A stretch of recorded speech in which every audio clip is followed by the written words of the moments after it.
About Mandalika, the circuit is really nice. Like the layout's nice. It's got a mixture of everything. Really fast corners, like 6, 7, 8, 9 is really fast.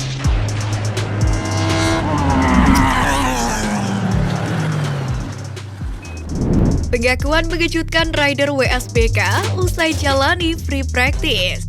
Hari ini para pembalap WSBK 2022 melakukan free practice. Lantas apa tanggapan para rider setelah mengaspal di trek baru Mandalika?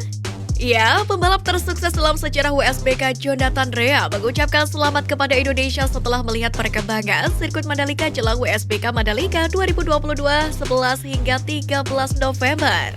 Rea mengatakan sirkuit Mandalika sudah jauh berkembang daripada saat WSBK Mandalika kali pertama digelar tahun lalu. Pembalap asal Irlandia Utara itu memuji kerja keras Indonesia dalam memperbaiki sirkuit Mandalika.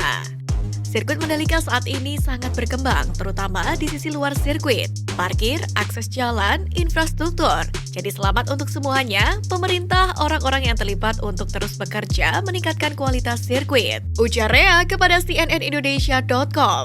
Rea merupakan pembalap tersukses dengan 6 gelar juara dunia WSBK. Pembalap Kawasaki itu juga mendominasi WSBK Mandalika musim lalu dengan meraih 2 kemenangan.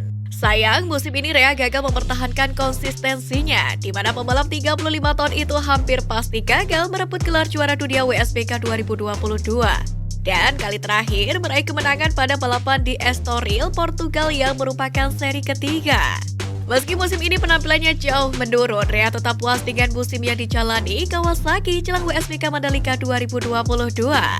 Bahkan pihaknya mengaku harus bisa lebih meningkatkan kualitas dibandingkan kompetitor lainnya. Tahun lalu, pihaknya mendapatkan 16 hingga 17 poin dari pemimpin klasmen. Saya melakukan kesalahan tahun lalu, namun saya rasa tahun ini melakukan hal yang jauh lebih baik. Tetapi memang level kompetisi sangat tinggi, jadi kami harus terus meningkatkan kemampuan. Dan kami terus bekerja keras untuk itu. Sambung Rea.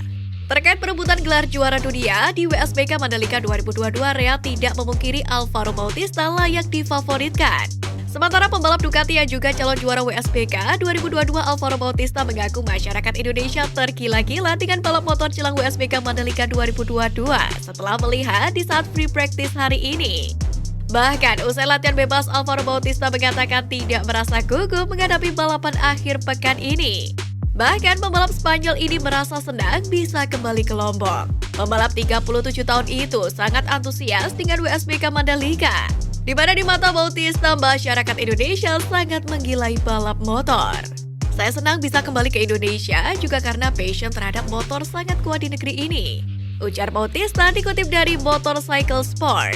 Bautista yang kini unggul 82 poin atas Toprak bisa juara WSBK 2022 di WSBK Mandalika. Gelar tersebut akan jadi milik Bautista jika jadi pemenang pada race 1, sedangkan Toprak finish ke-8 atau lebih buruk. Meski tidak menang, Bautista akan tetap juara dengan syarat finish kedua, sedangkan Toprak finish ke-13 atau lebih buruk.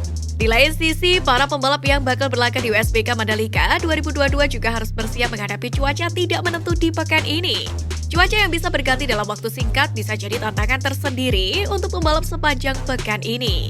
Dalam pantauan cnnindonesia.com, cuaca terik hadir di siang hari. Cuaca panas tersebut kemudian berubah secara ekstrim di sore hari.